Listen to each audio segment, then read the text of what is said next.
Hi, everybody. I hope you're back again. Yeah, that was nuts.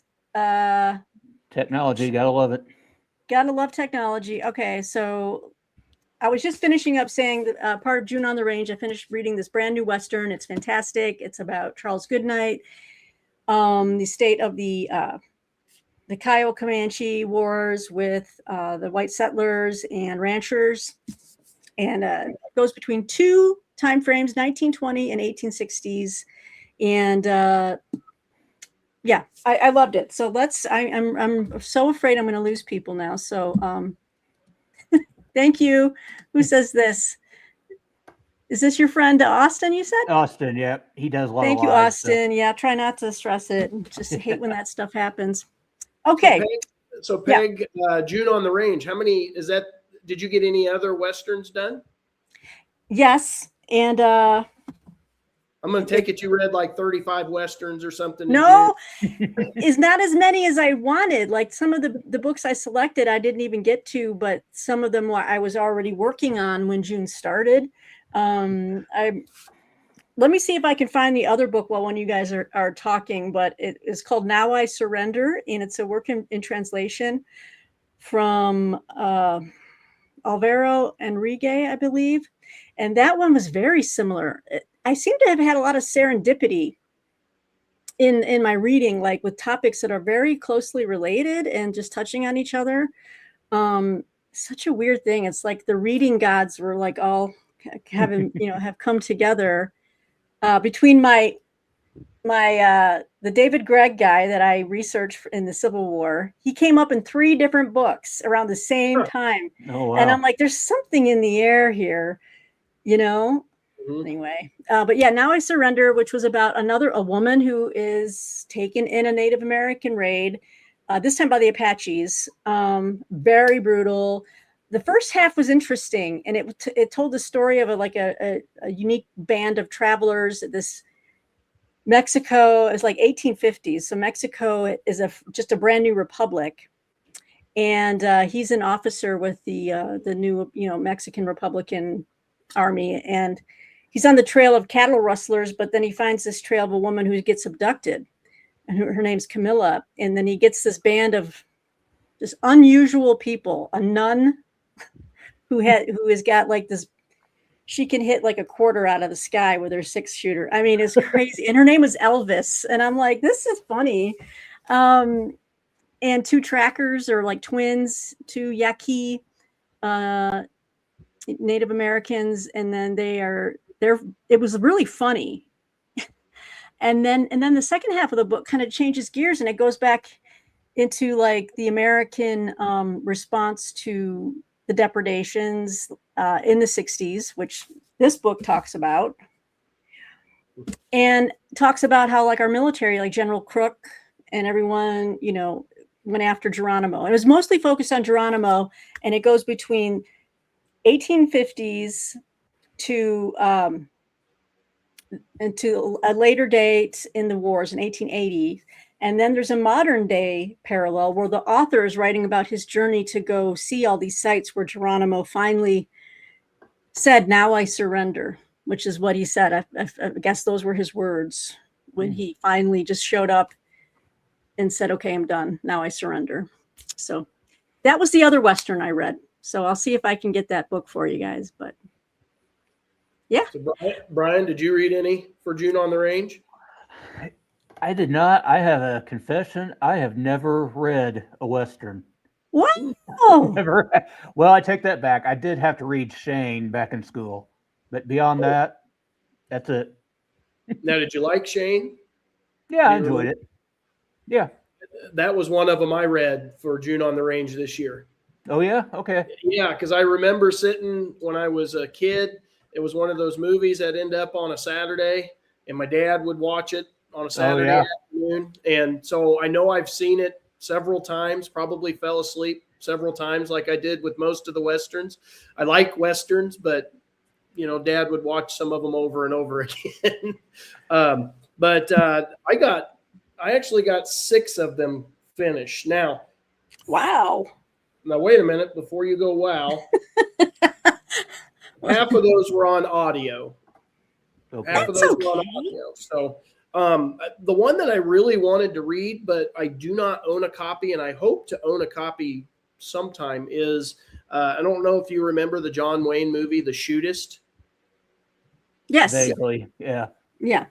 It was his very last movie. He was dying of cancer. Right. Like in the real world, was dying of cancer, and he's a gun in the movie. Of course, he's a gunfighter, dying of cancer. He's on his last hurrah. He's trying to go out quietly, and of course, there's a shootout at the end of the movie, and he can't go out quietly. But anyway, I was looking for that on audio because I don't own a physical copy, and I found a book by the same author that just came out, and it was called The Homesman.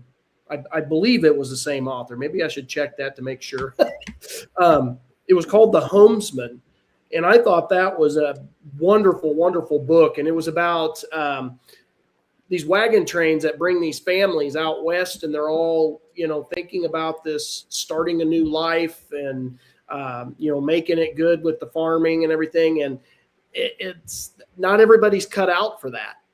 And so they have, I think it was 3 women, maybe 4. I think it was 3 women who went crazy. They went cuckoo and lost it. They had various things happen to them to cause that to happen.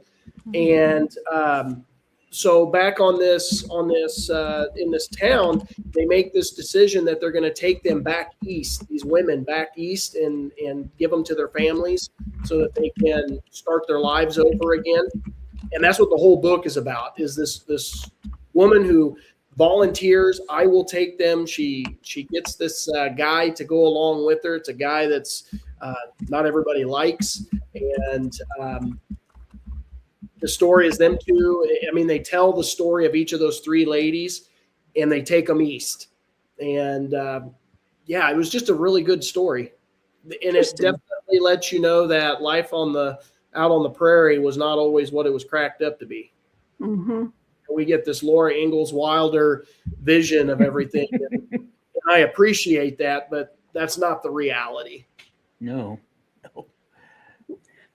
Well, and they have a new Little House on the Prairie movie, I guess, or a series on Netflix, if you can believe it. Really? Do they? Oh, yeah. They just added it. And I'm like, do I watch it when I'm like, these are not how I picture, like Charles Landon is always going to be, not Charles. Yeah. Yeah. Charles. Wait, what was his? Michael Landon. What was it? Michael Landon. But his character was Charles. Charles Ingalls. Yeah. So, yeah. And like meeting like, oh gosh, what was their names in the shop? The Olsons. The Olsons, yes. That was the best thing about that show. Nellie Nellie. Yeah, I'm not ready to see all these new people like portray them. I love the old actors and actresses that brought it to life. That show should have been called The Olsons, as far as I'm concerned. That by far my favorite aspect of it. Yeah, Mrs. Olsen, man, she was up to no good all the time. She was a force. Yes, she was a force. Body. And Nellie was definitely her mother's daughter. All right, cool. Let's see, Bryan, another book you've recently finished, or just before I go on here, I want to say you were talking about the nun who's the crack shot and everything. Yeah, that doesn't necessarily sound too far-fetched to me. I worked for a group of sisters, the Adorers of the Precious Blood, for the hospital when I was in high school. I'll tell you, they ran that place with an iron fist. They ran it well, but they were some scary women. I've never been in the military, but I think I had the drill sergeant experience with Sister Teresita. She did not. They didn't mess around. No, old German nuns. I mean, they knew how to make things happen. Yes, they did. But just out of curiosity, if I were to try a Western, what would you recommend? I know everybody says Lonesome Dove, but beyond that, you're going to have to have a little bit of time for Lonesome Dove. Yeah. It is in my opinion, it's very worth it. I loved that book. Everybody seems to love it. Yeah. Yeah, I want to go back and reread it, but yeah, if you're wanting like a quick hitter, any Louis L'Amour. I mean, they're all quick hitters. Yeah. I have come to really like Luke Short. Okay. There we go. Oh, Luke Short. I don't think I've read him. I have read a couple of his so far, and this is one of them I read for June on the Range, and I love this book. I don't know, he writes Westerns. I don't know specifically what sets him apart. I like Louis L'Amour, and of course the other one, Zane Grey, but I find Zane Grey to be a little drier, and he's a little harder to get, for me anyway. He's a little harder to get through. Like they say that, what is it, The Riders of the Purple Sage? And that I read that one, or I audioed that one last year, and it was just dry. But his are not dry. I like Luke Short. I would recommend Luke Short. Was Luke Short, did he write around the same time as Zane Grey? Is that what, did you mention? No, he is a little bit later. He's middle. He would be like 1950s, 60s? 30s, 40s, 50s, right? Oh, 30s, 40s, 50s. Okay. And I think Zane Grey was like, need my glasses. 10, 20s, 30s. Yes. Yeah. He's right at the turn of the century. This one, this is a 1943 book, reprinted in 81, but 1943 was that one. And he wrote a lot of them. I have a couple more upstairs that I've read that I really enjoyed. Well, I found that Zane Grey wrote from a very different time period, and it is dry. You can't really relate to it as much. People, the way he wrote, how they talked, I don't know if it was very accurate. I think he tried to capture accents within the written dialogue, which I don't care for. You know, when people phonetically sound things out or do misspellings, and I'm just like, you can get that across. Well, but yeah. What's that? I've seen it done well, but yeah, it's easy to get it. Yeah, wrong. It's easy to totally. And so Zane Grey, I never really connected with. Well, if you have any issues with, I'm trying to think of how to say this. He's not very polite to the Mormons. Yes, that's the other thing. He uses the N-word every once in a while. Oh God, yeah. He's out of touch with. I mean, obviously he's writing in a different era too. We gotta keep that in mind, but that doesn't mean that it's okay to do that. Yeah. He was obsessing. He kind of fixated weirdly on the Mormon polygamy thing, and kind of like turned it into this. A lot of his stories are based in Utah, or yeah, he kind of was fascinated, I think, or obsessed with their carnality. Yeah, it makes you wonder. Yeah. So I was like, Zane, what's up, bro? What's with this fascination? You disgust me, and yet I'm intrigued. Yes. But yet I'm intrigued. What does Angela say? Oh yeah, Lauren Esselman. Austin had said him. Oh, go ahead. I was just putting up her quote here. Aces and eights. Oh, a courtroom drama. Interesting. Related to Wild Bill Hickok's. I'll have to look that one up, Angela. Right. What was Austin saying? Austin said the film The Nun must be very accurate based on what I said. I haven't seen that one, but I can believe it. I've seen some movie portrayals that are pretty right on. Well, I think The Nun is the horror movie where it's just this evil, like demonic nun. I mean it. Oh, that sounds fun. Yeah, I'm really tickled that you went and took my recommendation, Bryan, and you checked out Grave Encounters. That was. I love horror. Oh, fantastic! I can share my recommendations with you. And that one was hilarious. I mean, it was hilarious. I mean, maybe this says more about me, but I was laughing even once it got to the scary part. So was I. It's still one of my all-time favorites. Okay, what's this? Warlock is a great Western. Has anyone heard of this? I'm not familiar with it. Well, can you hear me? Yes, I can hear you. Can you hear us? Freezing up off and on. It might be buffering, but we still have you. You'll let's see, you're coming back. Okay. The good news is, Bryan, when it freezes, it's always a great freeze moment. Exactly. You're like, yep, you got to love that. All right. Let's keep it on track, I guess. Oh no. Well, hey, I got one for you, Peg. I'm jumping my turn, but this is a new mystery series, and I say new. I just haven't read it before.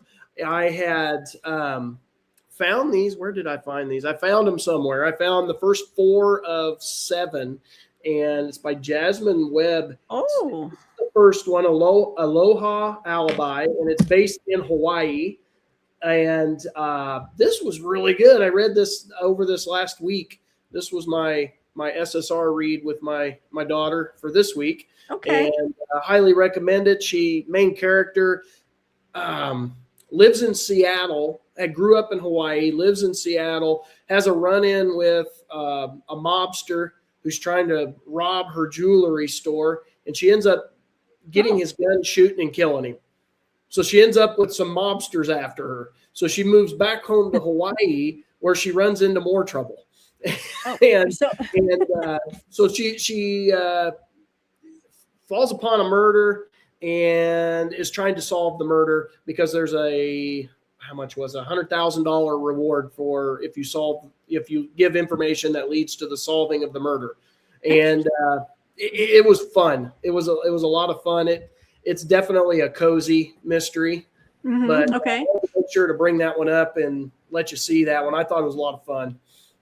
I love a good mystery, just cozy or not. I love it. Welcome back, Bryan. Yeah, sorry, not sure what happened there. We're just having a day of technical difficulties. Yes. We haven't had one in forever, so it's due. I think we're due one. Did you want to talk about another recent read of yours, Bryan, and then I'll queue up my next? Sure. Okay. This one was a little bit lighter, but it's called, if you can see it here, How to Behave Badly in Elizabethan England. Okay. A Guide for Knaves, Fools, Harlots, Cuckolds, Drunkards, Liars, Thieves, and Braggarts by Ruth Goodman. Yeah. Do you think they could have fit in a couple more names in that subtitle? I don't know, but I'll admit I bought it entirely based on the title. But right on. it's very lighthearted. I guess what you call a social history of that period, just about the accepted etiquette. And I think the most interesting aspect to me was just how the rules were changing as England was kind of tearing itself apart, working towards a civil war, because their etiquette was largely just based on maintaining the social hierarchy. The way you were allowed to behave, what was acceptable, was entirely based on where you fell within the chain of being, so to speak. Yeah. You could do horrible things to someone who was below you and get away with it, or maybe have to pay a light fine, whereas you might end up burned at the stake if you did the same thing to someone above you. So yeah, that sort of thing. But like I said, it was interesting to see the way those things were shifting, especially as the Civil War was nearing. But beyond that, there's only so much I can read about what were the proper ways to bow and to talk and to walk and all these things. I just don't care. I just don't care. but I did pick up some little interesting factoids, like, you know how Quakers at one time used the thee and thou instead of you? Yeah. That actually came out of, during the Reformation in England, the Quakers saw themselves as all equal beneath God, basically. They didn't even have, is anybody there? Yep. Okay. Oh, yeah. Yeah, we're here. Sorry. Okay. They didn't even have ministers, really, who were in a social place above the congregation. And thee and thou was actually the common form of address, whereas you at that time was actually the formal, kind of like tu versus usted in Spanish. Okay. And because they all saw each other as equals and saw humanity all as, brethren beneath God or whatever, they used the thee and thou to indicate that. And that got them in trouble with the society because you're supposed to use you to address your betters, and they didn't do that. So, yeah, that's why Quakers were hated in a lot of circles, let's just say. Interesting. Yeah, and of course you had the Puritans who were deliberately trying to overturn a lot of the more courtly things. They saw them as too French or too Catholic. But what got me is things that the Quakers considered better alternatives were what they call inspired by the kiss of peace. So they would have men kissing each other full on the lips. This was considered an acceptable greeting in Puritan culture. I'm like, that wasn't too French or Catholic or whatever, but doing the right kind of bow, I don't know. I guess it was a different time. Well, at least they weren't kissing the French way. Yeah. But yeah, that's sorry. But that's what it was. I mean, it's a lot of fun factoids and okay. Yeah, just kind of a fun read. Yeah, it's one you can kind of just pick up and take little nibbles on and yeah, and it was come fun away with seeing something. It was fun seeing some of the propaganda that was spread about religious sects that weren't considered acceptable. They were portrayed as worshiping in the nude and all kinds of strange things going on. It was just funny stuff. Yeah. I don't want to show you some of the pictures that were included. No, we'll keep this PG. You're gonna get us banned. You're gonna get me, yeah. You join our chat, you get us banned. What's up with that? But yeah, it was a fun read. I mean, it's not really heavy stuff, but it was entertaining. Yeah. Excellent. Yeah. Okay, well, I have one that is hardcore history. So let me get to that. I'm gonna change the camera angle, and hopefully we won't lose sound like we did last time. Okay. Yeah. So I recently read this. This is another book by Alan Taylor. Now you guys know Alan Taylor. So you want to? This is his new book. I got a chance to read it. Oh, okay. I wrote a review of it for Publishers Weekly. Apparently, because it's like it's anonymous, but whatever.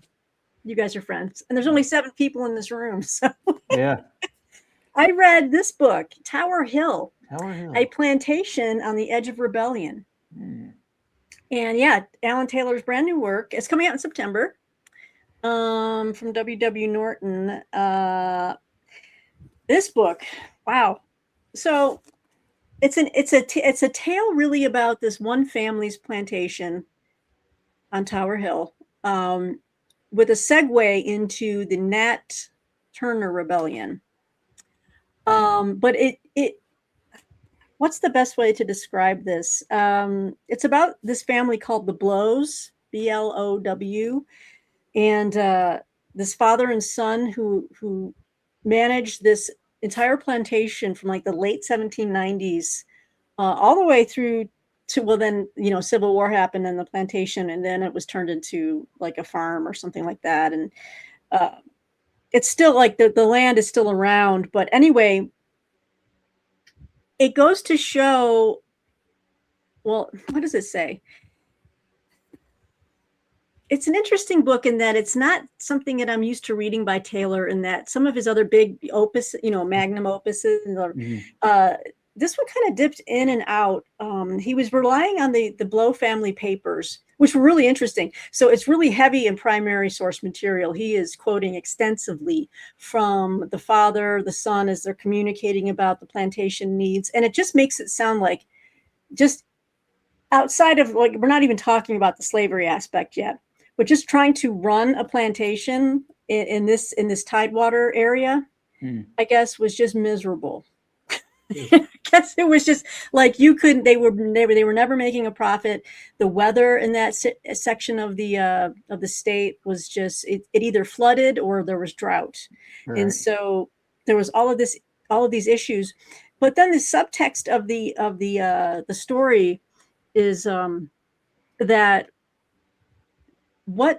so there he's trying to make a dichotomy between the slaveholding rich planters, although the blows weren't really rich, with the white non-slaveholding South. And what they tried to do was try to amp up the fear from Nat Turner's rebellion, to make the case for, see, this is why we need slavery. It's the weirdest thing. It's like, it seems like anti-logic. Yeah. If you don't want a slave rebellion, how about not having the slaves, right? I think I've repeated that so many times. Right?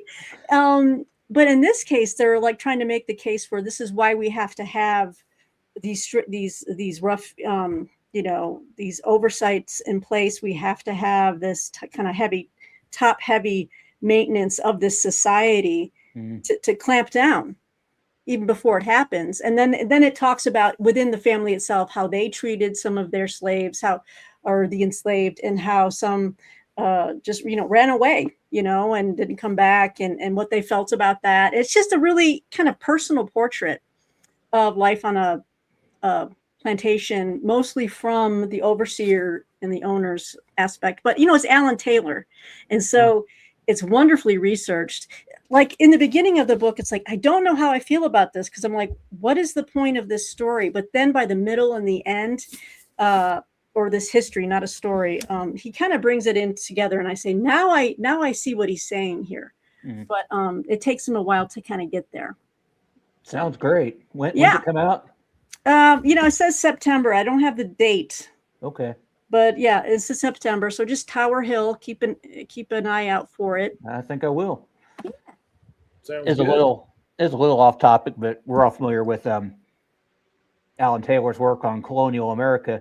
Have you seen where the new volume in the Oxford U.S. History has come out? It's about the colonial era. Mm-hmm. Have you picked that up yet, or? I haven't picked it up. Did I see an email or something about it coming out? Oh, it's that big book. Yeah, the colonial. Let me look it up. Something continent, I think. I'm yeah. Not sure, Oxford history. Here's some. Continental. Let's see. The book Melissa brought up in the chat today. Yes. In the Discord. In Discord? Continental Reckoning. That's it. That sounds familiar. Is that right? Oh, wait. I'm seeing Contested Continent. Oh no, it was John that brought it up. Okay, I knew I looked. I saw. Yeah. It was John that brought it up in the Discord. I think I got it. I could pop it in here if you guys are interested. I have it here. At least I can pull up the cover. Yeah, Contested Continent.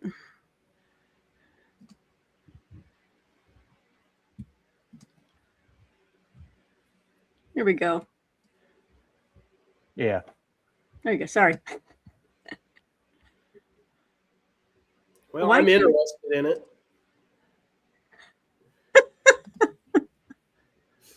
I have to figure this out anyway. I'm sorry, guys.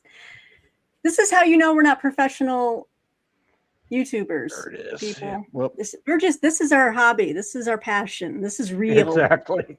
Yeah, this isn't BroTube or BrawTube. I'm not.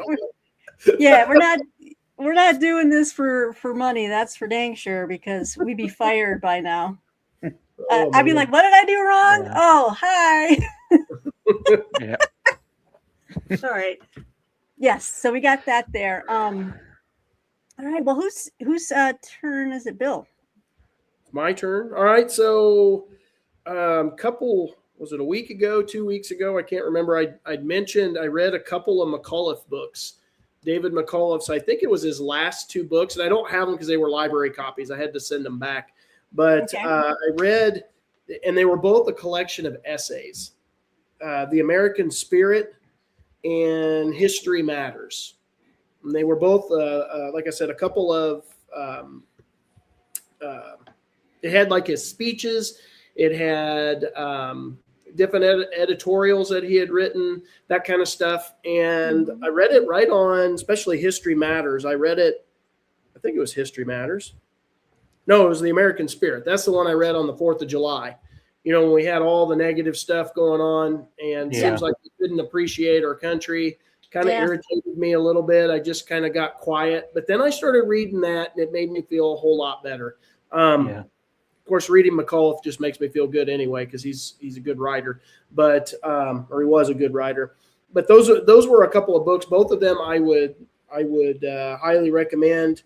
The American Spirit I probably liked better than History Matters, but I recommend both of them. Yeah, History Matters was a mixed bag. It had like wildly ranging.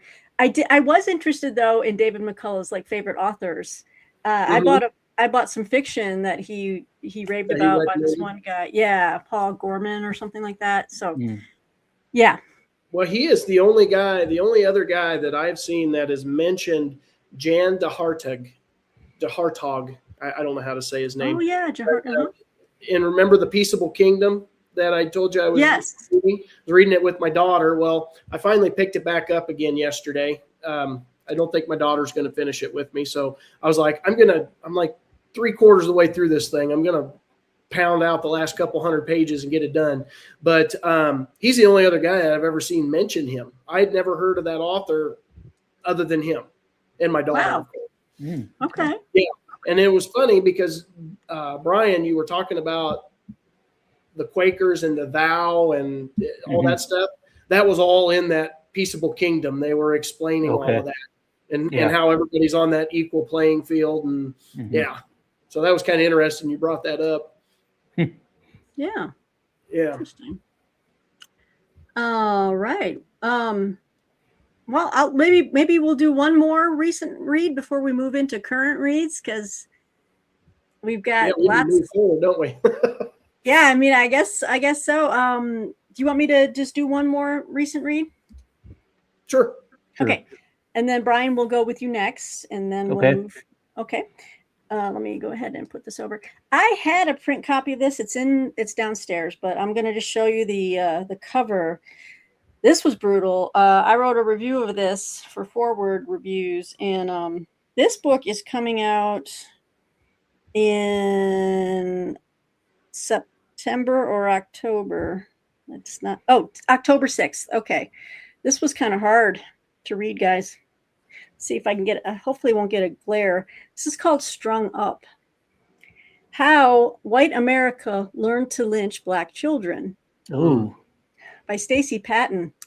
Now the cover, the picture itself is just like, please tell me that they're just, I hope that is not really, I don't know. There's pictures in here. It's not, she didn't want to write this as a, I'm going to shock you with all of these. She picked out I'd say about 4 or 5 very horrible photos of, of lynchings.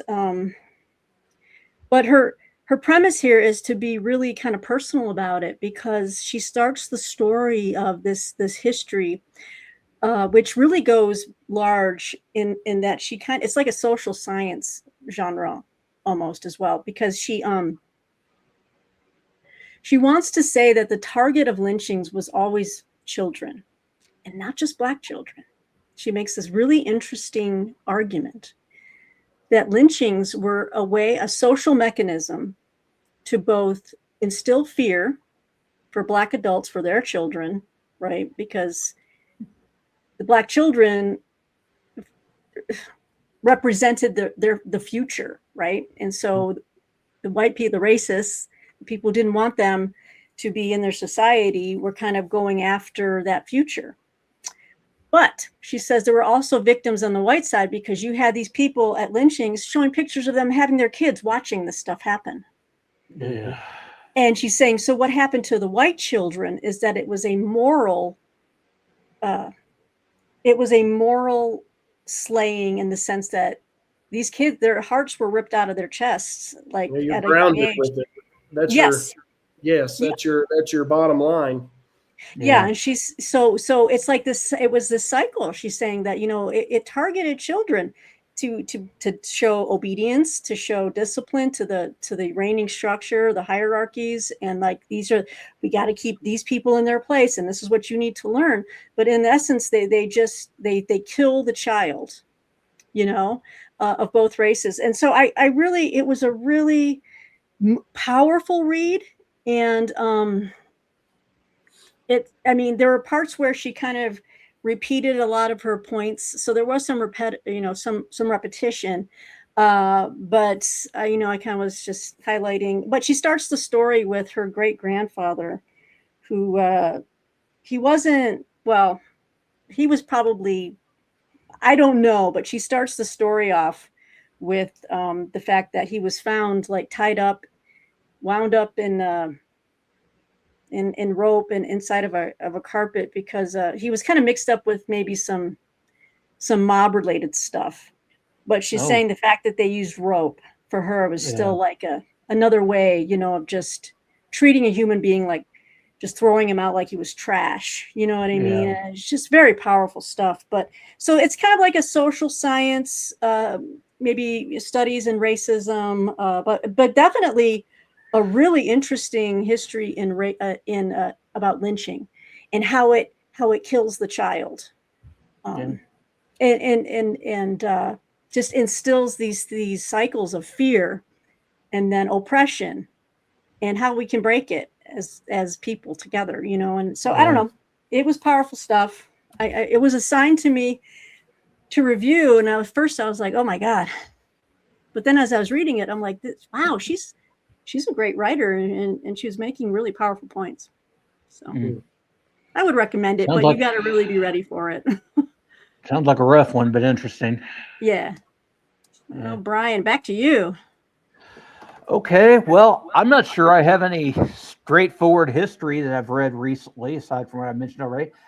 My other major read recently was the novel Don Quixote by Cervantes, which it's not going to be for everybody. Some people aren't going to like the style, and my copy was like 1,300 pages long, but I had a lot of fun with it. It was recommended by my friend Patrick of the Patrick Reviews Books channel. Oh yeah. And it how to put this? Don Quixote and his squire, Sancho Panza, who was actually just a tenant farmer who lived in the village, who got roped into all this because Don Quixote is gone mental, thinks he's a knight, It almost reads like a modern buddy comedy. I mean, Cervantes was so ahead of his time. He does so many things with point of view, where he's commenting on the action, almost postmodern, I guess you could say. He even does things like has them at the beginning of the second part of the book setting out on a new adventure, because the book that Cervantes wrote, he published Don Quixote in two parts, separated by 10 years, and he wasn't going to do a follow-up, but someone else wrote one. So he said, well, I'm going to set the record straight and do my follow-up. But at the beginning of the second novel, Don Quixote and Sancho set out because they hear that this book has been published, and they want to go out and create more material for the author to work with to write a sequel. So yeah, it's all very fun and self-referential like that. And yeah, it's not what I was expecting at all. I think people give it a try would be surprised. Interesting. Okay. Yeah. Well, I know as we move into things we're currently reading, you've got another book that surprised you. Oh yeah. You remember? Well, so we'll get to that. Yeah. So. Okay. You want me to go now, or? Yeah. What do you think, Bill? Okay. Yeah. Go ahead. Okay. Well, my other kind of literary read that I've just set out on is Paradise Lost by John Milton. And I have absolutely been bowled over by the thing. going to be a difficult read. I mean, it's written in iambic pentameter. It's not rhymed, it's blank verse, but some of Milton's syntax is not what we're used to. The edition I have translates things that probably aren't going to be accessible to the way we think about English today. But his characterization of Satan in particular is just fascinating.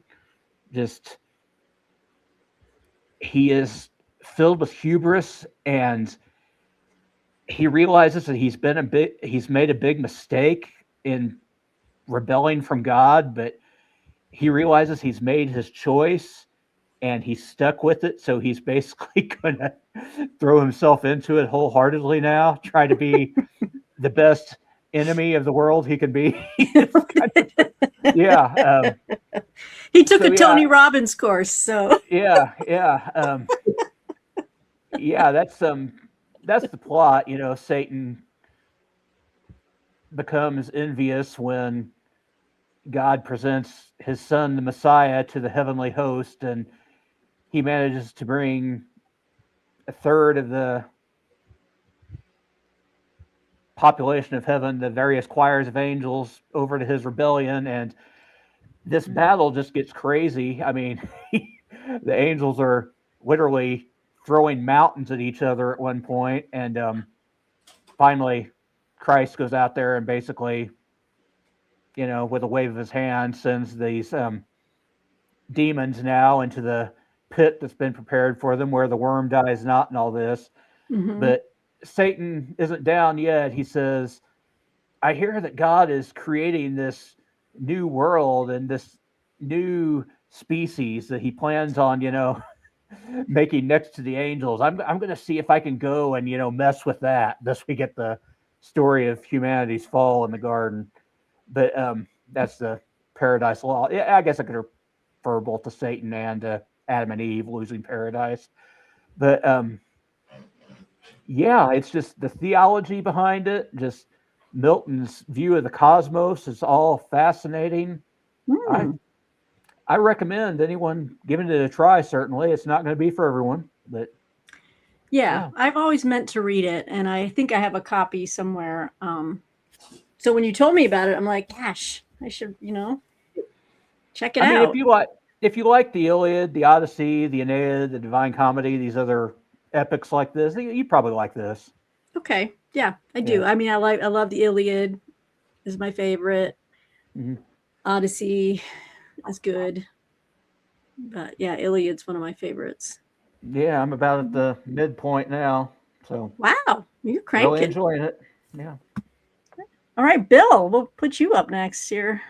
All right, so we are now into what we're currently reading.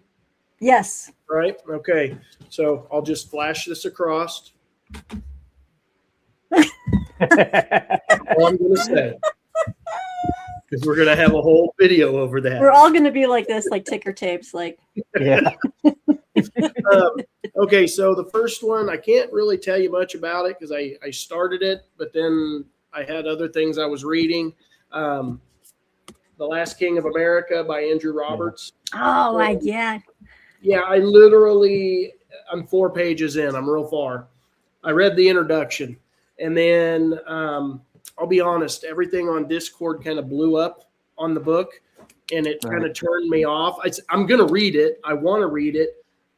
But all the conversation on Discord kind of got heated, and I was like, it turned me off, so I put it down. Yeah. So I'm going to come back to it. Can I ask a question? What was going on in the Discord, or do you not want to say? U.S. versus Britain. That's all I'll say. Oh. And so okay. I just, and it was and it was right near the 4th of July, or we were heading towards the 4th of July, and I was like, nope, I'm gonna wait. And doesn't it suck that England won yesterday then? in soccer? Okay. Well, I was rooting for Norway, just so you know, everybody. I won't talk about soccer. Go ahead. You got another one? Thumbs downs if I get started on that. Okay, yeah. Okay, here's my thing on soccer. I had to take my mother-in-law to the doctor. So I'm sitting in the waiting room, right? They got the soccer game of, now I got to remember who it was. Oh, goodness. It was 0-0, and they went to overtime or whatever they call it in soccer. And they kept going, and they kept going. We sat for over 2 hours with no goals being scored. How? Yeah, us Americans, we like full content. We want, and it was interesting because I've never watched. I mean, I've watched a little bit of soccer from when my little brother played and when my daughter played for a very one season, and that was little kid soccer, much more entertaining than watching the older ones. Yeah, I can imagine. They played for over 2 hours running back and forth on this field, didn't score a single goal. Which, I mean, awesome. I'm a defensive coach in football, so the real football, Americano. Anyway, so I appreciate that. But at the same time, I'm just like, oh, my gosh, somebody score and get this done. And I can't even remember who it was that was playing. But anyway, now that I've killed off our viewership, let's move on to something else. No, it actually spiked by 3 while you were talking. So I'll throw this book up there. I'm on chapter 2 or 3. I'm on chapter 3. I should have been farther. It has nothing to do with the book. I was just reading other stuff and ran out of time. But this is really good. Carol Birkin does a really good job of talking about the women's side of the American Revolution. And without the women, the thing doesn't happen. And it was really hitting on in the last chapter, talking about all these boycotts that the men are dreaming up. Well, somebody actually has to carry them forward and actually make it happen. And that was the women that made it happen.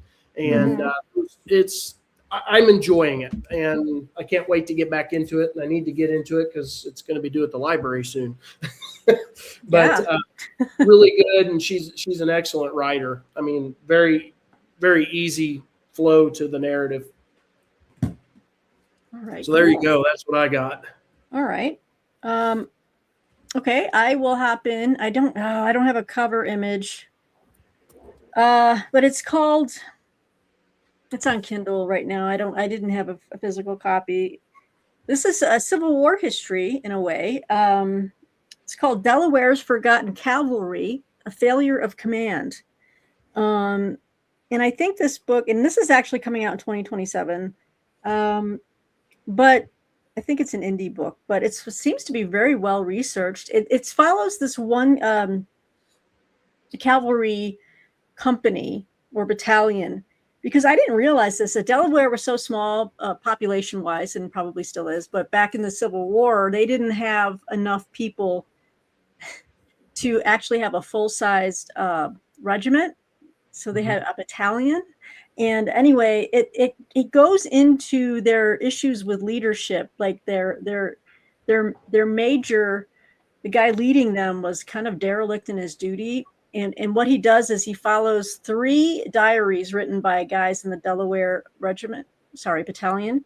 And then he adds his own context for like the historical situation. But then he kind of follows it's like a story of a breakdown, like leadership, men willing to obey orders from someone they don't respect and they know who's kind of been skating. Sorry. Why am I sorry, Bill? Anyway, guys, yeah. That didn't even help you. I don't have a cover. Delaware's Forgotten Cavalry.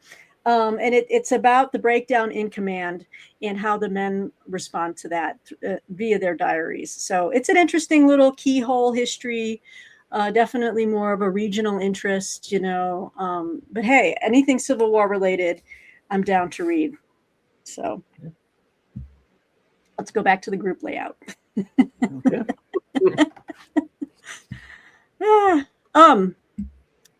Bryan, what else are you currently reading? Okay, this is my big current historical read. Ooh. Jefferson, Virginia. It's the first volume of the Malone Jefferson biography, 6 volumes total. And right.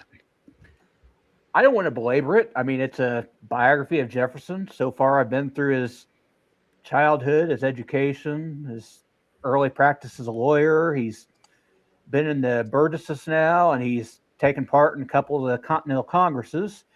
And I'm now up to 1775, and Concord and Lexington and Bunker Hill or Breeds Hill or whatever it was called have happened. So we're getting right to the Declaration, of course. So the exciting stuff's about to kick in. And it's very well written. It's very accessible. I recommend it on that front. My only complaint so far is the author seems a little too enamored of his subject. He often, when Jefferson exhibits, let's just say, questionable behavior, he'll say, well, let's put that in context, or let's not put too much emphasis on that. I'm like, I don't like a biographer to tell me what to think. I want them just to. Yeah. Yeah. Yeah. No, I agree with that. I don't like that. Yeah. I don't like being kind of talked down to, like, as if I can't parse the information myself, you know? Yeah. But like I what said, do you think? What's that? No, I was just going to ask, was Bill going to read this with you? I thought you mentioned that book too, Bill. Or I think Bill mentioned it. I did, but he got started on it. Yep. Okay. Oh, yeah. That's in my future reads pile here. Yeah.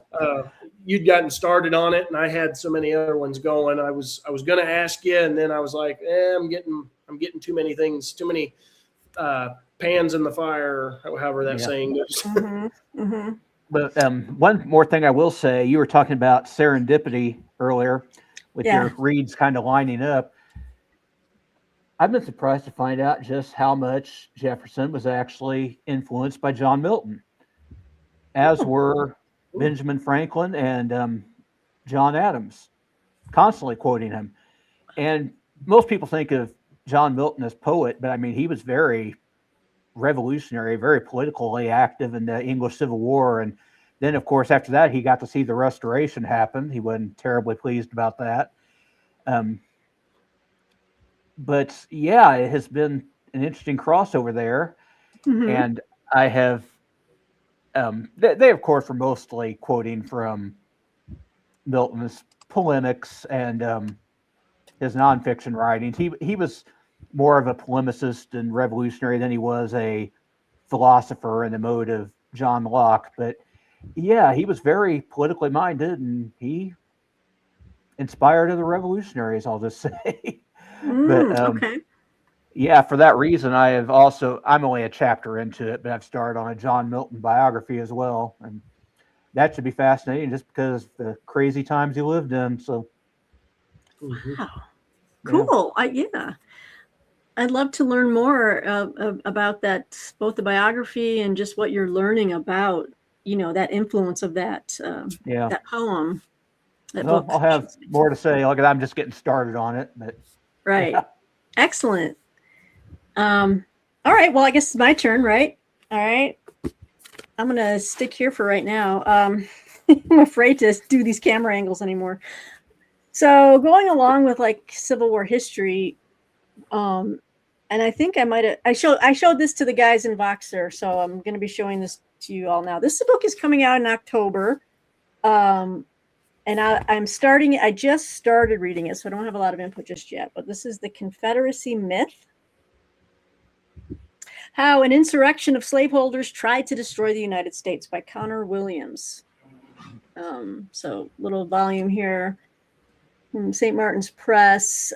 Basically, what can Americans learn about our divided country today from the Civil War that divided us in the past? So, it's one of those angles where it definitely is going to have a tie into present day stuff. Right. Yeah, but it unravels the myth around the Confederacy, uncovering its perilous political tactics, its irate ideologies, reckless brand of warfare, impotent governance, which, I would agree, an enduring commitment to slavery. So with everything that we have studied and read, I think this would be a great book when it comes out to hear your guys' thoughts on it. Like maybe, Yeah. we can get you a copy or something, and love to know your thoughts on this. But yeah, just more along the veins of Civil War history and how it still informs today. So, and I just started that. So, all right, Bill, your turn. My turn. Well, I got a book that is probably right up your alley with your minor in Dictators of the World. Yes. Oh my God. Am I going to want this one? Oh, I know what it is because I want that. Oh, you already know, huh? So I think I watched your video with it. Yep. It was one of my recent ones. Say recent ones. I haven't made very many. It's probably the only one the last couple of weeks. But anyway, Kerry Brown, his book Mao, Power and Contradiction. Yes. And I got that sent to me from Reaction Books, which is an imprint of the University of Chicago, right? That sounds right. I think that's who that's from. Make sure I got the right one. Yeah, University of Chicago, but I'm not very far in it. I'm just a couple chapters in, but really just hitting on where did Mao get his ideas, and it's the last chapter really hit on. It was his experiences in life. His dad was a rough guy, and that kind of explains some of his reactions to stuff. I pulled a couple of quotes I found interesting. I know next to nothing about Mao. I've never read anything other than, I know he's the guy who brought communism, but other than that, I'm a blank slate. So I was real happy when they sent this to me. Well, this is an interesting conversation topic. I think I'm always curious when you start a book around a topic that you don't know much about. Like, I'm curious, what are some of the things you need to know to kind of set the, do you need to how do you get into something that you're coming into cold? And this book sounds like it might be really more targeted or narrow, because the length of the book doesn't indicate he's giving you a lot of background. It almost looks like the type of book that someone who already knows about Mao in China would come to. Is like, how are you finding the reading experience as a newbie to it? It is something, when I get to the end of the book, if I find that Mao is somebody I'm going to want to read more, I'm going to need to go get a chunky book, because it's not giving me, I like when I read a biography, I like one that tells me a little bit more about their background and makes me feel like I know the person. Yeah. And it's nothing against Kerry Brown. It's easy to read. It's not difficult or anything, but I'm not getting that feeling, and it's simply because it's not meant to be one of those type of books. Yeah, but it's very focused. Yeah, it's pretty focused, and for me, that's going to be, like I said at the end, if he's somebody I want to explore further, I'm going to need to go find a bigger book, which I do have one up on the shelf, and I could not tell you who the author was, but I might need to go, look that up and go digging a little bit. Okay. Yeah.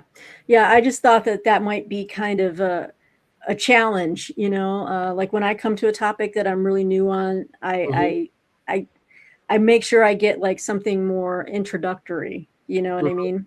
But this, if it wets your whistle though, and it gets you curious, it's still a good thing. Yeah. So. And it's really going over. So like for my world history class, there's a ton of stuff in that class that I don't know a ton about, because I'm more well-read in American history than I am in world history. So I've found, like with Historathon, it's been wonderful because it's forcing me to go and look up some of those topics and learn a little bit more. And with Mao, the stuff that he is highlighting in this book are the things that are, kind of being highlighted in my textbook at school, which I just use it as the backbone, and then I go pull more information into my classroom. But I use that to set up my notes and stuff. So when it starts talking about the Cultural Revolution, the Great Leap Forward, all those different things that happened under Mao, that's what this is hitting. So that's going to be very helpful for my classroom. Okay. Okay, great. A lot of times that's where I start, is with my classroom. What do I know that I need to know? Does that make sense? And then from there I branch off. Yeah. Yep. So, yeah. All right.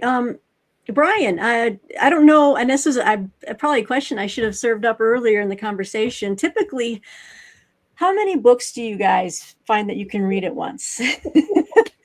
Because I don't know if, Bryan, you've got another book in the works that you're reading. I don't like to have usually more than 3 or 4 going. And I try to normal. I think I got about 3 or 4. And I try to 6. Shake them up a bit. I like one. Yeah. I try to make one fiction and one history and one science. I don't like, although like I said, with this John Milton, I'm starting to do more of a dive. So I'll probably be focusing more on that for a while. Yeah. By the way, here's that biography I just started on. Oh, okay. John Milton. Life, Work, and Thought. Yeah. Gordon Campbell, Thomas Corns. Yeah. Excellent. I'm only a chapter in, but so far so good. Excellent.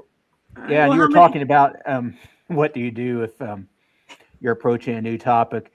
I'm not an educator. I just kind of do the sink or swim, jump in and see how it turns out thing. If I find myself over my head, I just start Googling, start searching references, and kind of try to form that foundation as I'm reading. Probably not the best way to proceed, but works for me. So you got to find what works. Yeah.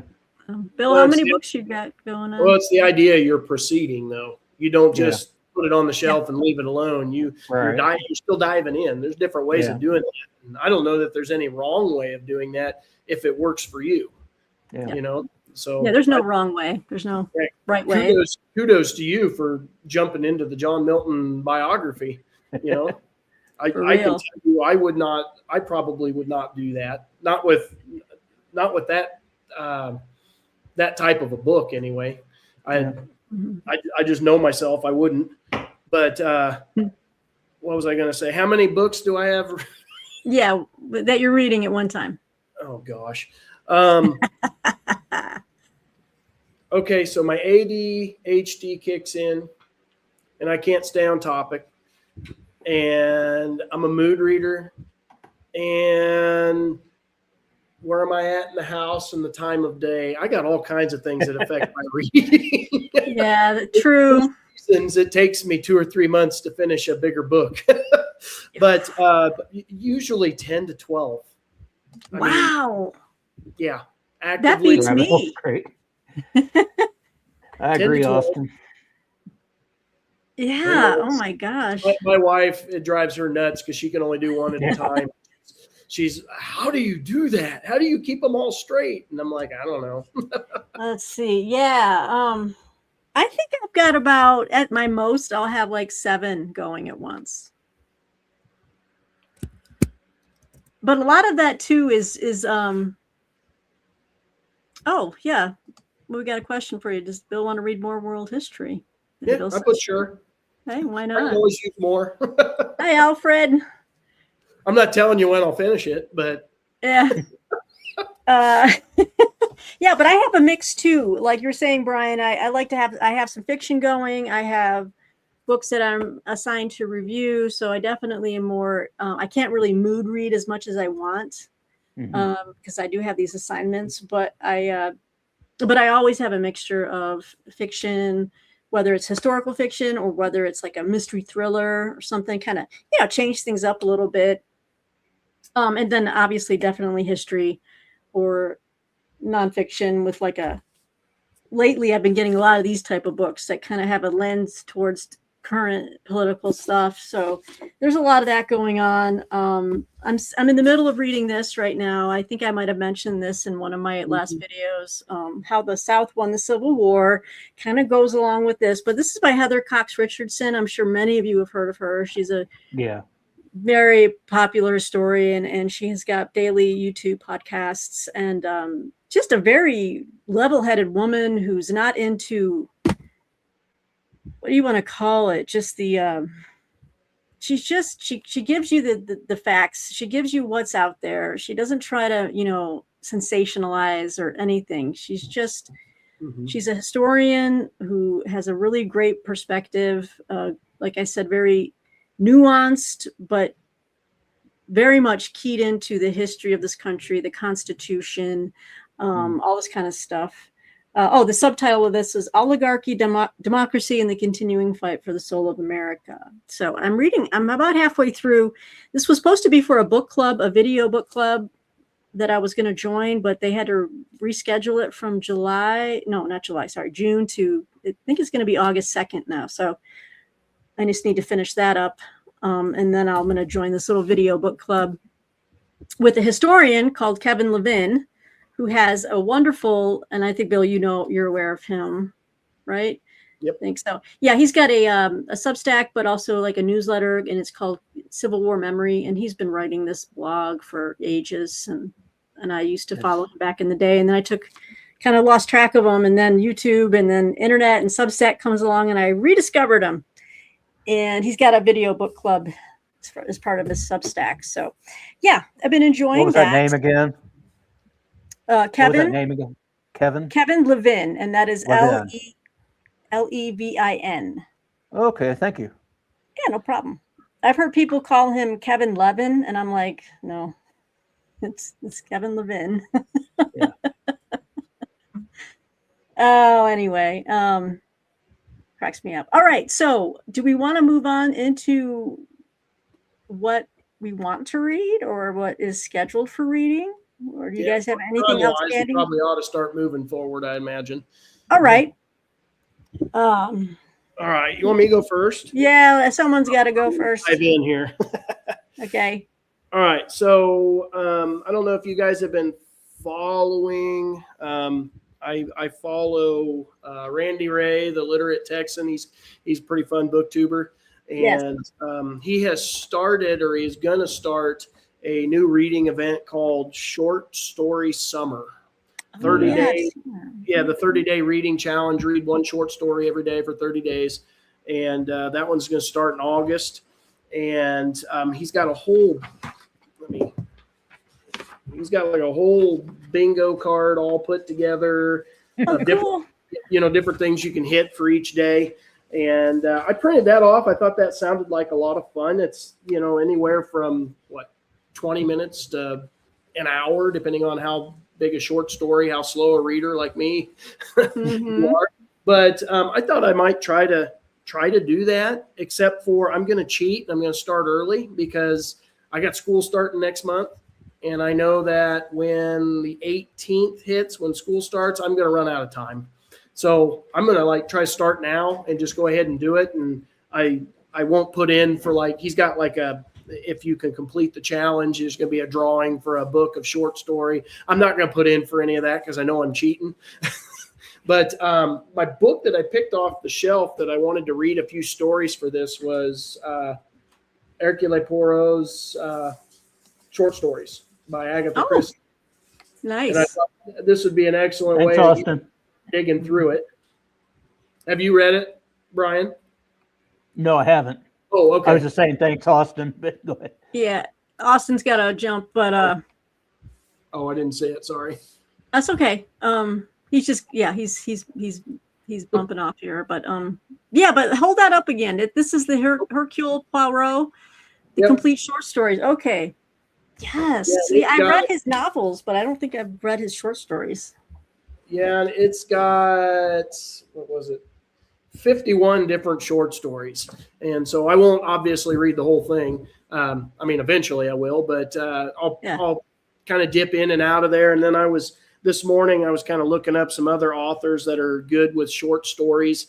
You were speaking Civil War stuff. So Ambrose Bierce, I have a book on by him upstairs of some of his short stories. And I've read those before. They're really good. And Stephen Crane and Ray Bradbury to hit the the science fiction side of things.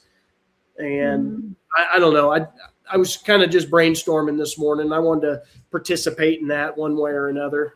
Like I said, I might not get 30 stories read in the month, but that is great. Good stuff. Have you read any Flannery O'Connor? I have not. I saw that name come up, and I've heard other people talk about him, but I have not read any. She wrote what might be my favorite short story of all time, A Good Man is Hard to Find. I I don't want to say anything about it. You really want to go in as blind as you can, but it's compelling stuff. Repeat it again. Very hard hitting. What was it? Flannery O'Connor's A Good Man is Hard to Find. Mm-hmm. I keep meaning to read. I've got a collection. I've got the Library of America volume of Flannery O'Connor's works, and I just need to find the time to get in there. But it's another writer that I definitely want to check out. Oh, well, I love all her. I love all her stuff, but that story in particular, it's just a gut punch. Great stuff. Well, I started it this morning, and I read a John Cheever. I'd never read John Cheever before, and it was one of the co-hosts' favorite stories. Everybody had to name 5 favorite short stories, and it was The Swimmer.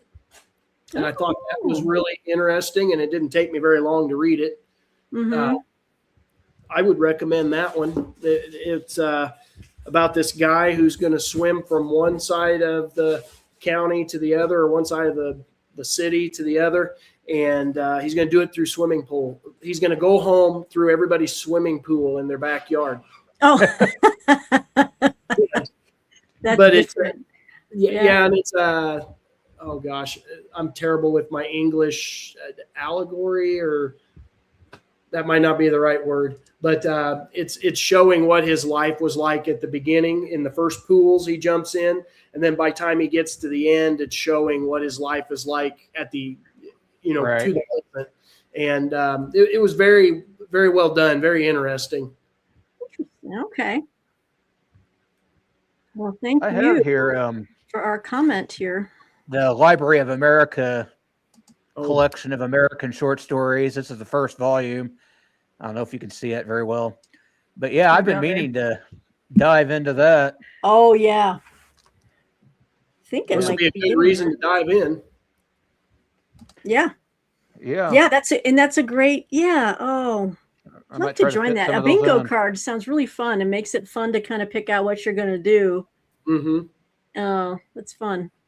All right. Well, Bryan, what are you looking at reading? And I hope one of us grabbed our next buddy read book. Okay,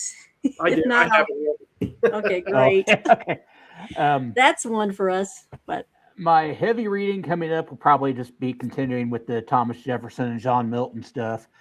In August, I'm going to be rereading the Umberto Eco novel, The Name of the Rose. Are you familiar with that? Yes, I want to read it. Yeah, it's a medieval murder mystery essentially, but Umberto Eco was a scholar who knows his stuff, so it's very, very theologically and historically dense. I'll just say I love it. But I also have because this book also deals with a lot of heresies that were going on in Italy at that time. I have the Cambridge medieval textbook about medieval heresies. I'm hoping to maybe get that knocked out before I start rereading that in August. I'm going to be reading it with Patrick from Patrick's Book Reviews. He introduced me to Don Quixote, so I'm kind of introducing him to that. So, fun. Yeah, that's probably my big upcoming projects. I'll probably fit other things I haven't even thought about yet in there. Maybe some short stories, but yeah, maybe some short stories. The Cambridge the Cambridge book on the medieval heresies, is this like one of those like a textbook? Yeah, it's pretty heavy stuff. It's textbook. Okay. Yeah. Although I have to admit, every time I see someone who has those Oxford companion, those I would kill for those, but they run of what, like $80 and $90 a piece. Oh yeah, if not more. I mean, I have the Cambridge Histories of Science here. They were, they're basically essays, chapters, all done by very fine specialists in particular fields, but they were pricey. Yeah, they are. But those type of books I just love. And when I see someone's got a whole nice collection of topics that I really want to have these volumes on, I'm just like, I wish there was a way we could find, like I'll take Slightly Imperfect. Yeah. For $10, Alex. Yeah, the Cambridge History of Science, that's kind of my bag, so I was willing to make a sacrifice for those. But yeah, they're pricey.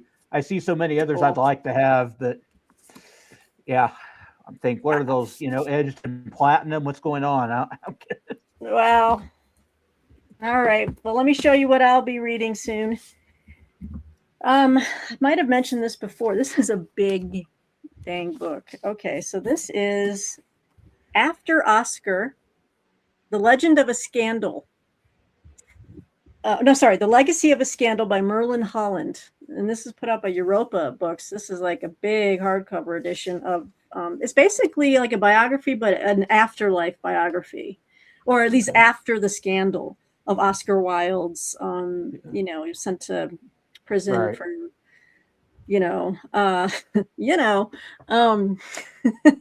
but anyway, let's see. But can you tell me? We dare not speak its name. Don't make me say the S word. We dare not speak its name. Yes. Oh man. Let's just say times were different back then. Yeah. Yeah. At least publicly. Exactly. I mean, people were still people and in all times and places, but big book, probably more than with everything in it, including notes and bibliography and index. It's like 650 pages. But yeah, intrigued by it. And I am writing up a little small review of it for another outlet. So this one I need to start cranking on. Let me do another twofer real quick, just so we can keep things moving. Here's a book that I know the author wants to come on. He would love to come on and talk about this book. So I've told him, okay, so I just need to read it, get it done. This is kind of different. This is more nonfiction as opposed to, I guess it would be recent history. You could catalog it. This is Fires in the Night. I'll read the subtitle. The Earth Liberation Front, the FBI, and a Secret History of Eco-Sabotage by Matthew Wolfe. Yeah. Right? Sounded kind of interesting, kind of different.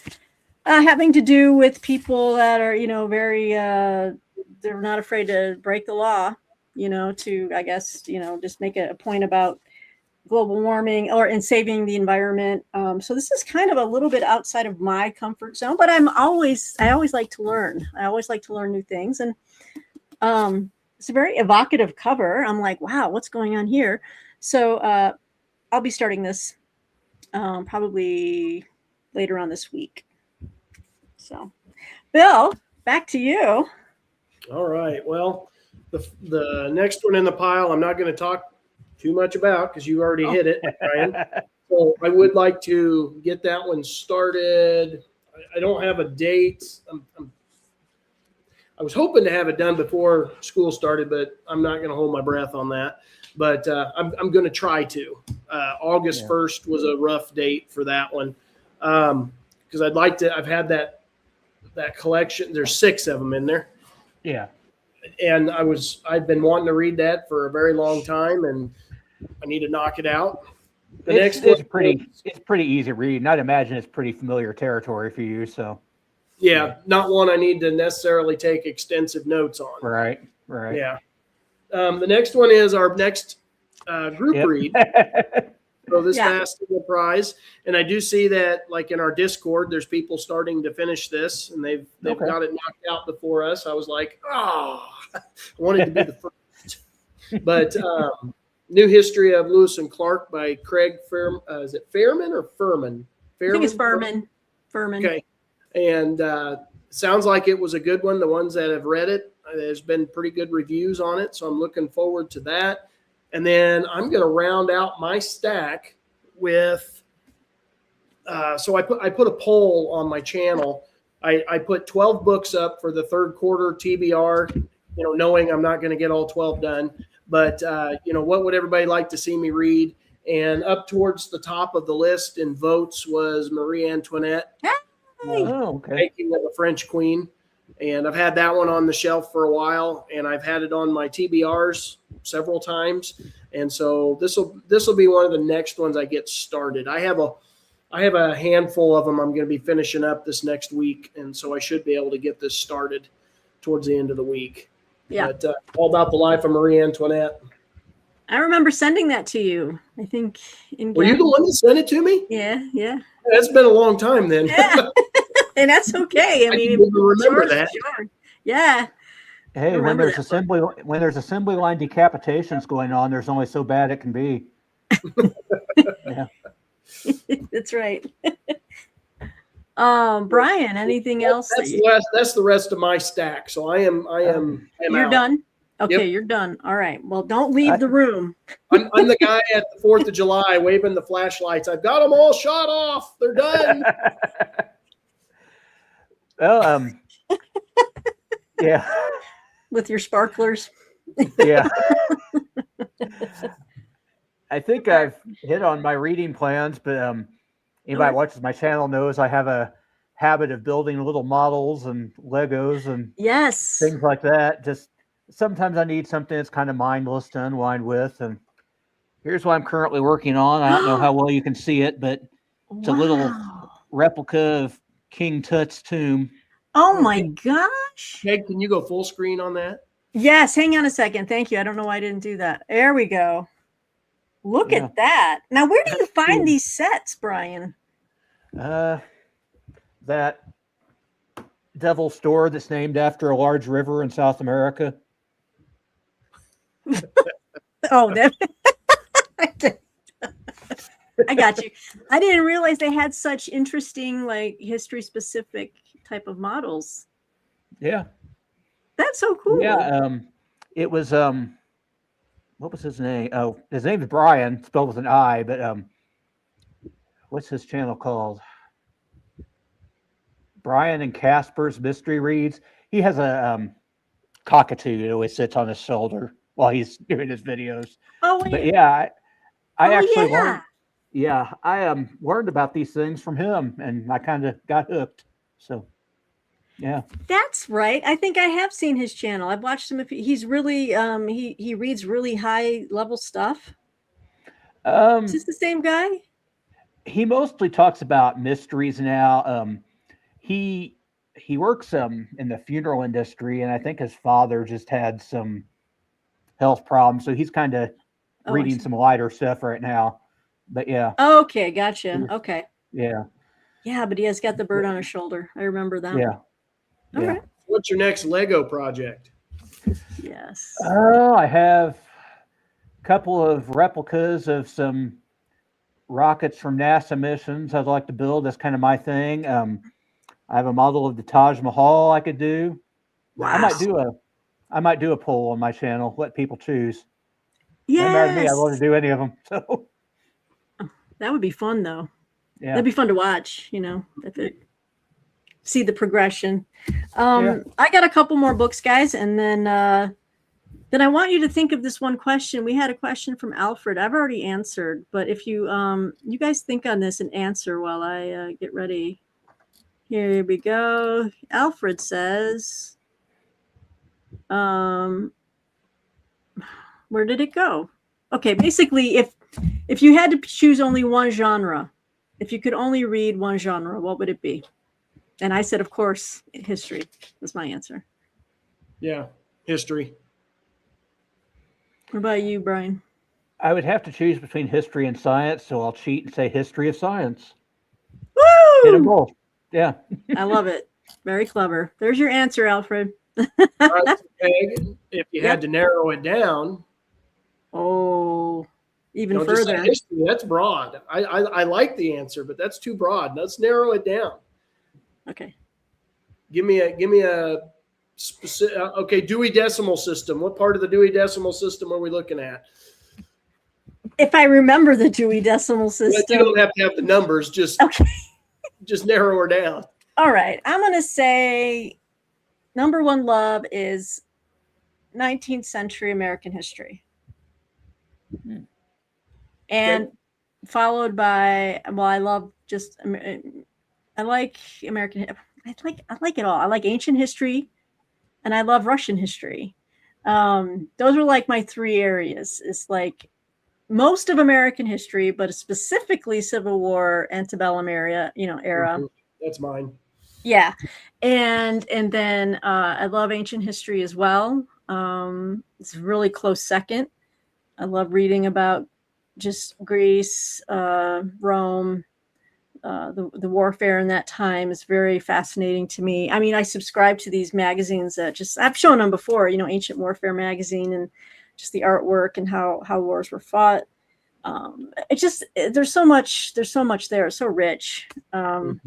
And then just Russian history, primarily, I'm going to say 19th and 20th century.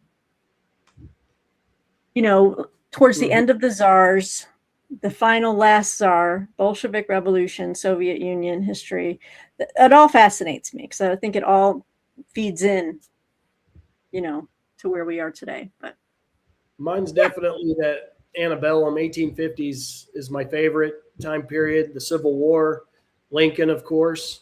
American Revolution also fascinates me, but if I had to narrow it down, Civil War is going to win out. But American Revolution is right there with it.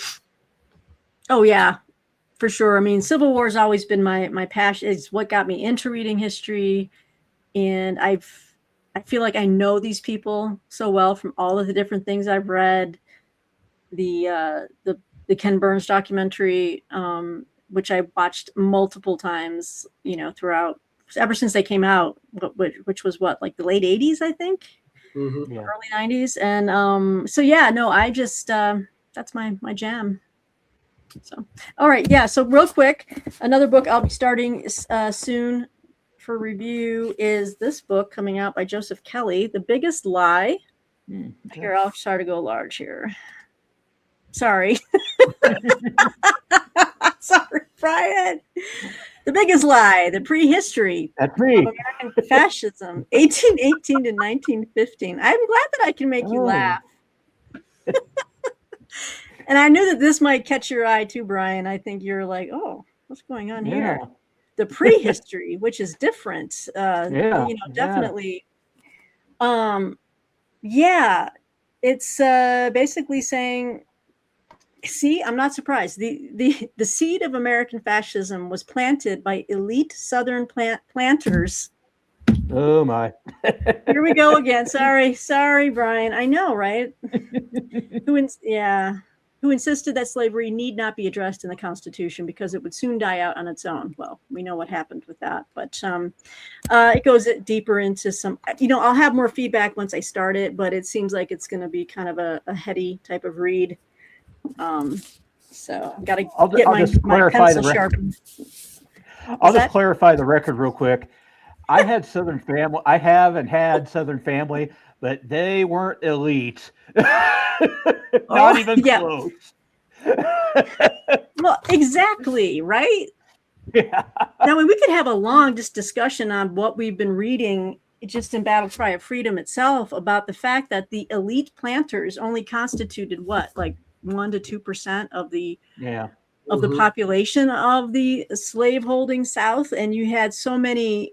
Well, and I'm not putting that in air quotes. Like, I'm not sure. Obviously, they were holding. They had slaves. We know this. Okay, but I'm saying a lot of the white planters or white farmers were poor. I mean, they were struggling to make subsistence, which is another example of what that book I just showed you, the Tower Hill book, showed, like how brutal it was to actually try to turn a a profit between droughts, floods, the market, the prices. It's just the farmers, and you can speak to this, Bryan, being a farmer, it's no joke. And so, yeah, they write these dust jackets, and they make these big generalizations, Of course. One of my pet peeves is always the subtitle that just tries to take the topic and make it relevant. Like it might be Tamerlane, how a Central Asian warlord created the modern world. I'm like, oh, okay, sure. Yeah, that's a stretch, right? Yeah. Good point here. You're absolutely right that cotton was, the North was just as much as like, I am really appalled at how New York City was so aligned with the South. Oh, Have yeah. you guys, I mean, what do you think? Have thoughts on that? That to me is just like, but then again, it all comes down to money, right? Like their assets were tied up down there, or their markets. Money. Yeah. And so they didn't want a change of, they didn't want the Confederacy to leave, or the states to secede. So, well, if there weren't buyers, you wouldn't have the cotton production if you didn't have anybody buying. Exactly. I mean, it's what she said was. Let me put that back up here. Right. Yeah, there's plenty of blame to go around. Yeah, there was. So it's just not the South. I mean, there was a market for it, and people didn't seem to care that it came from slave labor. So, there's that. And then, okay, so one more book that I'm going to be starting because I'm. Another Matthew. I'm going to be interviewing two Matthews on my channel. So they're not the same Matthew. Let me make sure. This is The Man Who Stole the Gods by Matthew Campbell. Subtitle is A True Story of War, Obsession, and a Global Art Conspiracy. So something different. This one is actually taking this is going to be fascinating. This is about the priceless treasures of the ancient Khmer Empire. I think that's in Vietnam, or Cambodia, right? Angkor Wat, that beautiful, that architecture is stunning. That's what this is about. It kind of goes to this area, talks about a global art conspiracy. I love this picture of Angkor Wat right here. It's just, it's just so intricate. Like, who thought of this? This is so unusual. Anyway, he emailed me, and I was like, well, I've already got a galley of the book. I'd be interested in talking to you about it. So that's going to happen probably in August. But I need to start reading it. But so that's something different.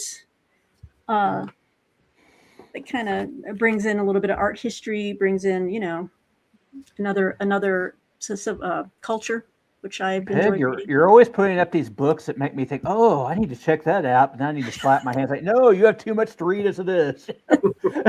I guess that's what I'm guilty of, Bryan. People have said that to me. They're like, well, damn, now that just added 5 more books to my list that I want to check out. Well, and you wonder why I'm reading 10 to 12 books at a time.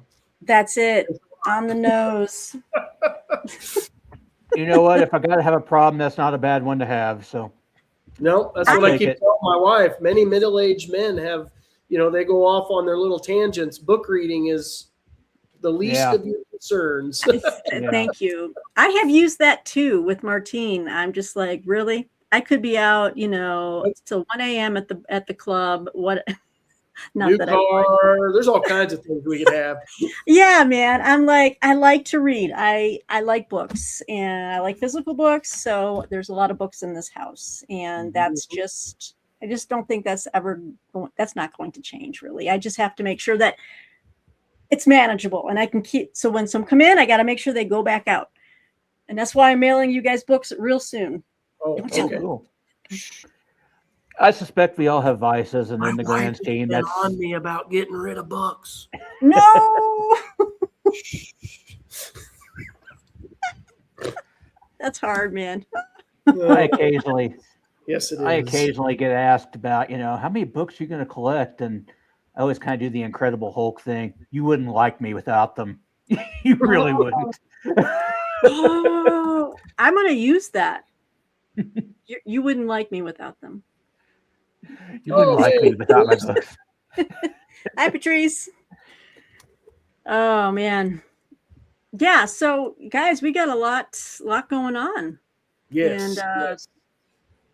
And finally, any last minute questions from the chat? I think we might be winding up here so that we can get back to our lives and our reading. Because as I told you, I got a pastor coming over. So you got the pastor coming over. Yeah, my daughter is going to be getting baptized. So we're pretty excited about that. She's coming over to talk to her, and that's supposed to be happening next week. So Yeah, I'm gonna have to wrap things up here soon. Yeah, no, we do. And can I ask real quick, is it a denomination or is it just a missionary church? Very, very closely related to the Baptist church. Baptist, okay. Very similar beliefs. Okay. Yep. That's exciting. Protestant. Gotcha. Well, congratulations to the Crimson, and I am so happy. Katie Bell. Sorry, Katie Bell. That's all right. Dude. I was an infant. Don't remember it, but I'm told I was dragged into the kingdom screaming. So. Oh, we have one question here, real quick. Yes. And I'm taking this one because it is the series that got me back into reading. I absolutely love the series. Yep. I know not everybody does, but I love it. It takes American history from, I'm going to say 1770 as a date to start with. It's somewhere right in there to all the way to like 1890. And wonderful, wonderful series of books, easy to read, has everything. As my old teacher used to say, it has everything you need in a good book. It's got violence, it's got love, it's got war, he got to going on about it. And absolutely love the series. Wonderful. You Mr. Richley, right? Mr. Richley, right? Yes, Mr. Richley. Wow. Man. Well, I also read I loved that series. It also fostered in me. I think I was in a freshman in high school when I was going through those. I was also reading the Wagons West series. Remember those? Love those. Yes. Whip Holtz, and I loved. I followed all those characters. But yeah, I love the Kent Family Chronicles. I was so giddy. I think in the second book or the third book. Well, I don't want to spoil anything, but there's a character in there named Peggy, and I was all like, "Hey, I'm in here." Well, I got one of my. I was coaching middle school girls basketball, and my co-coach, he asked for everybody would come to me. What should I read? And I said, you got to read this. And I gave him volume 1, and he went through all of them. Wow. Went through all of them, and he says, he would read them during SSR time at school, and what's going to happen to what is the main girl's name? Is it Elizabeth? That's been a while. Yes, I think it is Elizabeth. Okay. Yeah. What's going to happen to her? What's going to happen to her? I said, I don't know. You're going to have to keep reading. See? Yeah. He buzzed through all those books. Yeah. And John Jakes was great, and I loved his North and South. I wasn't able to finish the third one, actually, because I didn't like some of the choices he made. Mm-hmm. But I thought North and South, the first novel. Yep, it was good. Primo stuff. Do you have the DVDs of the? I think yeah, and I think I even bought like a digital download one day, which is like, you know what, with the Patrick Swayze and let's get North and South on my TV screen because I need this right now. Yeah. Yeah. Just really quick, we had an Alfred signing off, so thanks, Alfred. Yeah, thanks, Alfred. He was from Scotland, or he is from Scotland. I meant to mention that earlier. So we had Brazil and Scotland. So we have an international book chat, guys. Isn't that great? That was awesome. Yeah, yeah. And I agree with you, Cambodian 22, North and South trilogy was the bomb. Yes. Especially the first 2 books. And we miss John Jakes. He passed away a couple years ago. Yeah. Yeah. Well, I remember watching North and South on TV in the 80s, and that third part came along in the early 90s. And I remember I had been ill and hospitalized. I had some pneumonia and swollen lymph nodes, and they were trying to figure out what was going on with me, and they got it ironed out. But I was at home and I was all excited. Another North and South. And I was like, what happened with that part 3? It was just terrible. Yeah, he lost the thread somewhere, and I know where it happened because he shouldn't have made that choice. But I'm not going to say what it is. Oh, I think I know what it is. It's the very first thing that happens in the show. Yes, I mean they had to go there, but it's just like no, I think there was more we could have done. But hey, that was his artistic, creative vision. So, it says Cambodian says, "Tell us." Can't do it. Don't want to ruin anyone's because it's a pretty big thing. Can't do You it. won't have to. At least if it's structured like the show, you won't have to read far to find out. Right. Yeah. Exactly.